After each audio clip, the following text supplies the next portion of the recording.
Dans son livre Annales de l'Ancien Testament, l'archevêque James Ussher propose la date de la création le soir du 22 octobre en 4004 avant Jésus-Christ.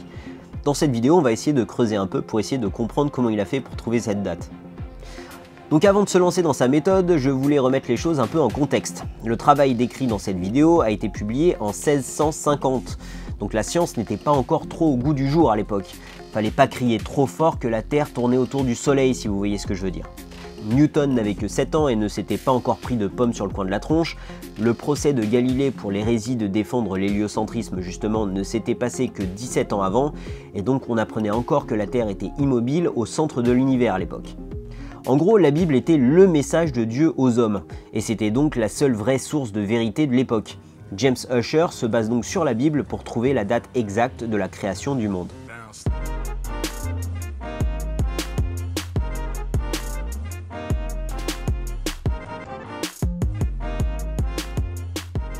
Étant donné que la Bible n'est pas un récit chronologique bien classé, il a dû faire correspondre les événements décrits dans le livre saint à certaines dates qui étaient données dans d'autres documents historiques de l'époque. Il a donc travaillé sur 3 périodes distinctes. Premièrement, la période de la création à la migration d'Abraham. Ussher a fait une interprétation littérale de la Bible. S'il est marqué que tel ou tel est le fils de tel ou tel, ça veut vraiment dire que c'est son fils direct et pas un petit-fils ou un cousin de la voisine. Pour ceux qui ne le savent pas, il est bon de préciser que pendant la Genèse et surtout avant l'événement du déluge, les gens vivaient bien plus longtemps. Bien plus longtemps. Pour citer un petit exemple, Adam est mort à 930 ans. En comparaison, Jeanne Calment, qui est la personne qui a vécu le plus longtemps des temps modernes, on va dire, a vécu jusqu'à 122 ans. Adam a fait plus de 7 fois la vie de Jeanne Calment. Pas mal!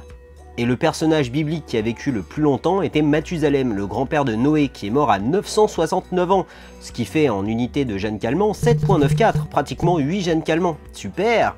Tuez-moi! Faites un vœu, grand-père. Je voudrais être mort. Cette première période de temps n'est pas extrêmement difficile à calculer, simplement parce que la Genèse donne une lignée ininterrompue d'Adam à Abraham. La première période dure donc 2082 ans. La deuxième période est celle entre la migration d'Abraham et du temple de Salomon. Ussher va commencer par se baser sur l'évangile de Paul qui compte 430 ans de la migration d'Abraham à l'exode du peuple juif d'Égypte. Ensuite, il est dit dans le chapitre des rois qu'il s'écoule 480 ans entre l'exode et la 4e année du règne de Salomon, l'année où il commence à construire son temple. Ça nous donne une période de 910 ans de la migration d'Abraham à la 4e année du règne de Salomon. Ajouté à la première période calculée de la création à l'exode, on en est maintenant à un total de 2992 ans. La troisième période est celle entre la 4e année du règne de Salomon et la fin de l'Ancien Testament.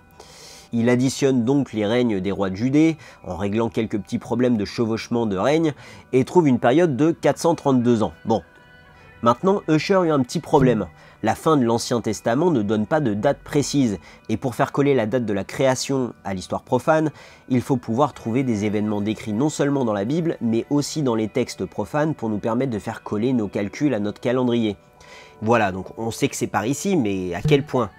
Il finit par trouver une date précise de la mort de Nabuchodonosor II et de la succession au trône de son fils Amel-Marduk, qu'on peut voir ici en train de prendre son pied à jouer de la harpe avec un mec à poil derrière lui qui a l'air de se demander ce qu'il fout là, et qui selon des textes grecs et romains se passe en 562 avant Jésus-Christ. Ce même événement est décrit comme se déroulant pendant la 37e année de l'exil de Joachim dans le 2e livre des rois. Voilà, donc il venait donc de reconnecter l'Ancien Testament et l'histoire contemporaine. Putain, mais je sais pas, mais j'ai l'impression qu'il manque un truc là. Ah ben voilà, je savais bien. Ussher a aussi dû tenir compte du petit problème de la date de la naissance de Jésus. Denis le Petit, qui est l'inventeur du système de numérotation Anno Domini, qui signifie en l'année de notre Seigneur Jésus-Christ, a apparemment fait une petite erreur de calcul parce que selon l'historien romain Flavius Joseph, Hérode est mort en l'an 4 avant Jésus-Christ. Ce qui fait un peu de tâche par rapport à l'évangile selon Matthieu, parce que c'est justement Hérode qui tue tous les enfants pour éviter d'avoir à faire face plus tard à celui que les grands prêtres appelaient le roi des Juifs. En gros, soit Denis le Petit s'était planté, soit la Bible s'était plantée, donc autant dire que l'histoire a vite été bâclée, mais ça nous donne une naissance de Jésus-Christ en l'an 4 ou 5 avant Jésus-Christ. Voilà, donc tous ces beaux calculs nous donnent l'année de la création à 4004 avant Jésus-Christ. Maintenant, pourquoi le 23 octobre ? Usher va ensuite décider de se baser sur le calendrier juif pour préciser la date. Étant donné que la nouvelle année juive se passe pendant l'automne, il choisit l'équinoxe d'automne. Il se dit aussi que le jour de la création devait être un dimanche, étant donné que le jour du repos est, selon la tradition juive, le jour du sabbat, c'est-à-dire samedi. Selon le travail des astronomes de l'époque, très certainement le travail de Kepler, il vit que l'équinoxe d'automne se serait produit le mercredi 25 octobre en 4004 avant Jésus-Christ. Ça collait une nouvelle fois parfaitement. Étant donné que selon la tradition juive, les journées commencent à la tombée de la nuit, Dieu aurait commencé son travail 6 heures avant minuit, le 22 octobre du calendrier julien, en 4004 avant Jésus-Christ. Lors du 4e jour, il créa la lune, les étoiles et le soleil à son équinoxe d'automne. Donc si j'ai posté cette vidéo un peu en retard, c'était juste pour souhaiter à tous les croyants qui sont restés sur le calendrier julien une très bonne année 6023. Si vous avez aimé cette vidéo, lâchez un petit like et un commentaire, j'aime beaucoup les lire. Abonnez-vous en cliquant ici, puis ici, ici et ici pour recevoir une notification de YouTube dès que je posterai une nouvelle vidéo. Je tiens à remercier tous ceux qui me soutiennent financièrement, que ce soit sur Tipeee, directement par Paypal ou en crypto-monnaie, ça m'aide beaucoup. Si vous souhaitez faire de même, vous pouvez trouver tous les liens nécessaires dans la description de cette vidéo, en même temps que les sources et les musiques utilisées dans cet épisode.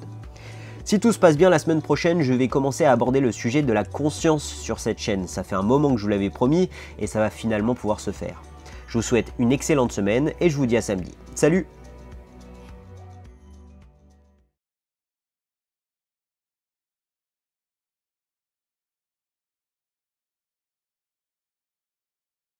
Tuez-moi!